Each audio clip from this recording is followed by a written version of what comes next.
আহকচোন আজি কি বনাওঁ চাই লওঁ। তাতে কেৰাহীটোত আমি অলপমান তেল দি গৰম কৰি ল'লোঁ। পিঁয়াজখিনি মই ডাঙৰ ডাঙৰকৈ কুটি লৈছিলোঁ। সেইখিনি পিঁয়াজ মই গৰম তেলত দি তাক মই ভাজি ল'ম। তাক ৰঙচুৱা হ'ব লাগিব পিঁয়াজটো, সেইটোৰ কাৰণে মই ভাজি লৈছোঁ। বহুতখিনি পিঁয়াজ কাৰণে মই তাক সৰহকৈ ভাজি লৈছোঁ।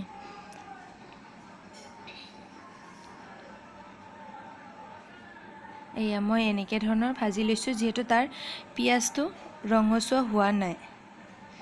শুকান জলকীয়া গুড়ি অলপমান দি দিছোঁ। এইটো কাশ্মীৰী মিৰ্চ হয়, যিহেতু এইটো কালাৰ হ'বৰ কাৰণে। আৰু হালধি অলপমানো দি ল'লোঁ।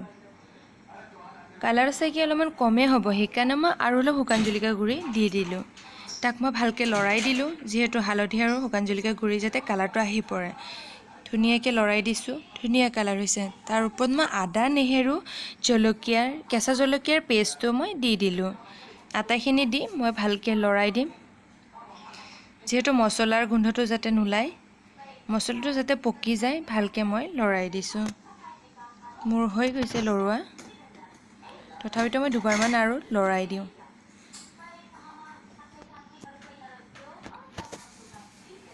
হৈ গ'ল মোৰ লৰোৱা। অলপমান নিমখ দি ল'লোঁ সোৱাদ অনুযায়ী, আৰু এবাৰ মই ভালকৈ লৰাই দিলোঁ, যিহেতু নিমখটো ভালকৈ মিহল হ'ব লাগিব, সেইটোৰ কাৰণে। আদা নেহেৰু পেষ্ট অলপমান গ্ৰাইণ্ডাৰৰ বাতিটো লাগি আছিলে। মই ভাবিলোঁ একেটাতে পানীখিনি অলপমান দিয়ে ভাল, তাৰ পৰা তাতে পানী দি কিনে ভালকৈ লৰাই দি দিলোঁ।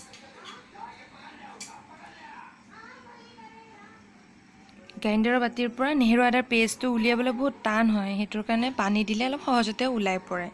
মই গেছটো কমাই কিনে ঢাকনখন লগাই দিলোঁ। আহকচোন খুলি চাওঁ।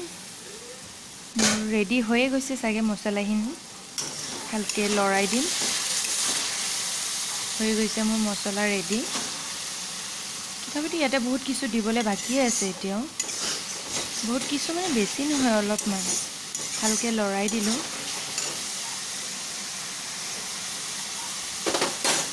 গেছটো বেছি পৰিমাণে দি লৈছোঁ। আৰু মই শুকান মাছখিনি, যিটো সৰু মাছ হয়, সেইটো শুকানখিনি মই আনি কিনে ভালকৈ গৰম পানীত তিয়াই কিনে ৰাখিছিলোঁ, সেইখিনি মই এতিয়া ইয়াতে ঢালি দিলোঁ।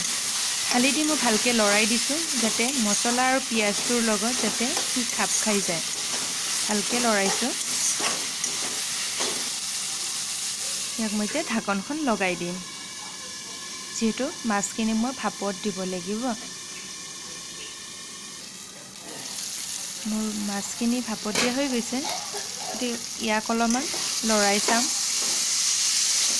হৈছে, ইয়াক অলপমান পানী দিব লাগিব, যিহেতু মাছটো শুকান মাছটো অলপ টান হয়, সেইটো কাৰণে অলপমান পানী দি দিব লাগিব। ইয়াক অলপমান ইয়াতে পানী দি দিলোঁ, বেছি নহয়, অলপমান মই পানী দি দিছোঁ। ভালকৈ মই লৰাই দিছোঁ। এইখিনি পানী লাগিবই ইয়াতে দিওঁতে।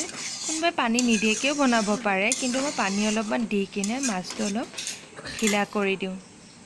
ঢিলা কৰি ল'লে খাবলৈও ভাল হয়। ঢাকনখন লগাই দিলোঁ।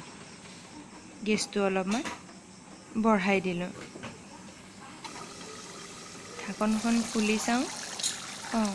মোৰ মাছৰ আঞ্জা ৰেডি হৈ গৈছে।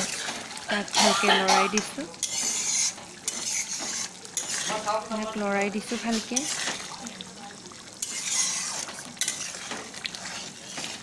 মোৰ মাছৰ আঞ্জা ৰেডি হৈ গৈছে। সেইটোৰ কাৰণে মই গেছটো অলপমান অফ কৰি ঢাকনখন লগাই দিম। পানী চিয়াকৈ এইকাৰণে ৰাখিছোঁ, যাতে পিছত গোটা হৈ পৰে। এয়া দেখিছেনে, মোৰ শুকান মাছৰ কাঢ়িটো ধুনীয়াকৈ হৈ গৈছে। আহকচোন টেষ্ট কৰি চাওক কেনেকুৱা লাগিছে।